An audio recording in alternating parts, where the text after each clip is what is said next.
Patient assessment video, Steve Schultz, take 10. Getting it right this time. Let's review the dispatch. 72-year-old male, unconscious, fell and cannot get up. 18 Shore Drive, Newbury, New Hampshire. Upon arrival on the scene, I noticed no immediate safety hazards. I have my BSI, my initial assessment standing. I noticed the patient is lying in the supine position on the floor. I noticed his skin color is starting to turn blue. That indicates there might be a respiratory issue here. I see a chair on the ground. That tells me perhaps the patient fell off the chair. Immediately I make an assumption that that might have limited some of his injuries. I'd rather have him fall from a chair than from a standing position. So I'm thinking maybe there aren't a lot of injuries related to his fall. I notice another individual nervously awaiting my arrival. I'm going to immediately clear the chair, make sure I'm working in a safer environment. Hi, my name is Stephen Schultz. I'm from the Newbury Fire Department. What's your name? Mrs. Jones and the patient. Mr. Jones, your husband. Okay, I'm going to get started immediately assessing your husband. I tell my partner to stabilize the neck and spine of the patient while I check for responsiveness. I tap on his chest. Mr. Jones, can you hear me? Mr. Jones, can you hear me? Nothing. I pinch his ear. Mr. Jones. I pinch his neck. He's unresponsive and unconscious. I've used AVPU to determine his level of consciousness. He's not responding to me. I'm now going to check for his breathing. I look, listen, feel. I notice a slight obstruction in his breathing. I'm going to use the modified jaw thrust. My patient is stabilizing his neck and spine. I'm going to use the modified jaw thrust to open his airway. And I can see that it's clear. I reevaluate. And I confirm that the patient is now breathing. I'm going to check for his pulse, his cardioid pulse for 60 seconds, noting rate, rhythm, and strength and quality. His pulse appears good to me. His circulation is good, he's breathing. I'm now going to check for any injuries related to the fall. I'm checking around the skull, looking for blood. Any other fluids possibly coming from the ear, around the neck, shoulders.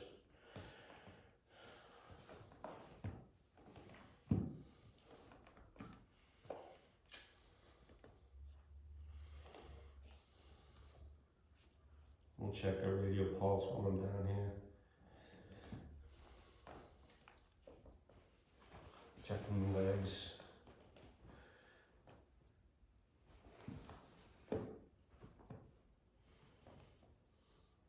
Pulses.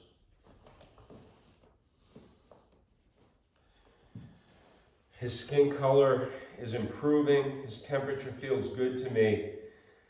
My immediate assessment of this patient is he needs to be transported to the hospital. We need to get him on an ambulance as soon as possible and get him to a hospital.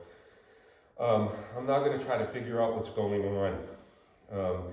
Get more information about the patient, do a more thorough exam of the patient. I'm going to start with history.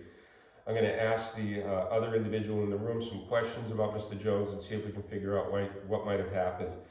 Mrs. Jones, what happened just prior to the fall? Can you tell us what was going on?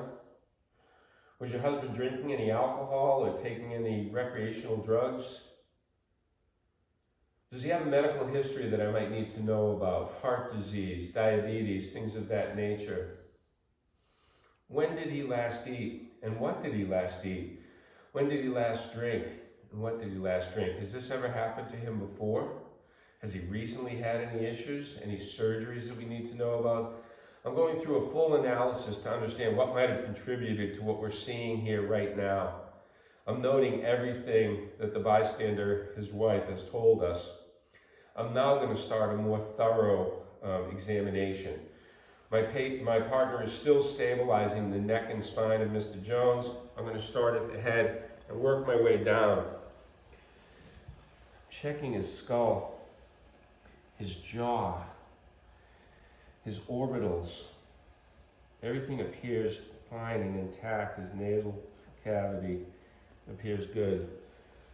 I'm going to evaluate his pupils using Pearl. We're checking their reactivity to light. We're comparing the size of each pupil. They seem fine to me. I'm going to move down to the neck, trachea. Everything appears good.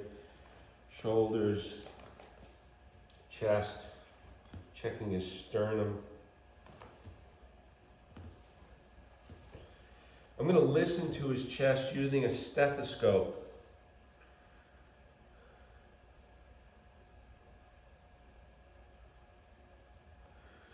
I'm listening for his breathing sounds, for the quality of the breathing, the rate, the rhythm.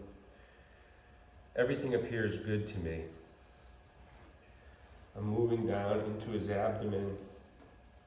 I'm checking 4 different quadrants. The hips. Reevaluating the radial pulses.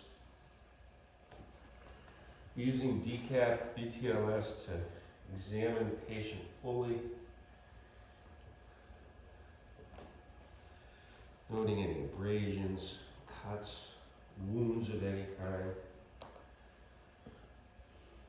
I notice nothing. I'm checking his capillary reflex. I'm squeezing the bed of his nail, and I'm noting the amount of time it takes for the color to return to the nail bed. I do the same in his hands. I'm noting all vitals.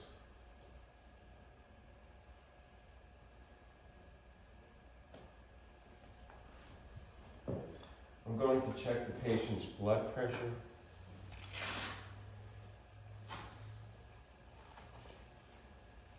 I'm installing a standard cuff. I'm going to check his blood pressure with the stethoscope pumping up.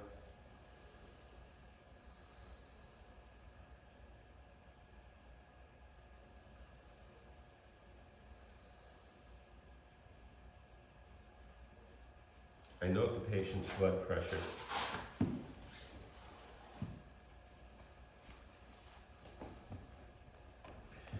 Skin color is getting better, looks good.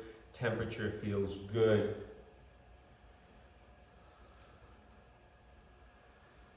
Pulse remains strong. I'm going to cover the patient with a blanket. I'm going to reassess this patient every 5 minutes as we're waiting for the transport. He appears stable to me. I'll hand off my report indicating the age and the sex of the patient, the history, the chief complaint, the level of responsiveness, how I found the patient, the vital signs, and any results of reassessments that I take, changes, trends, anything that would be important. End of scene.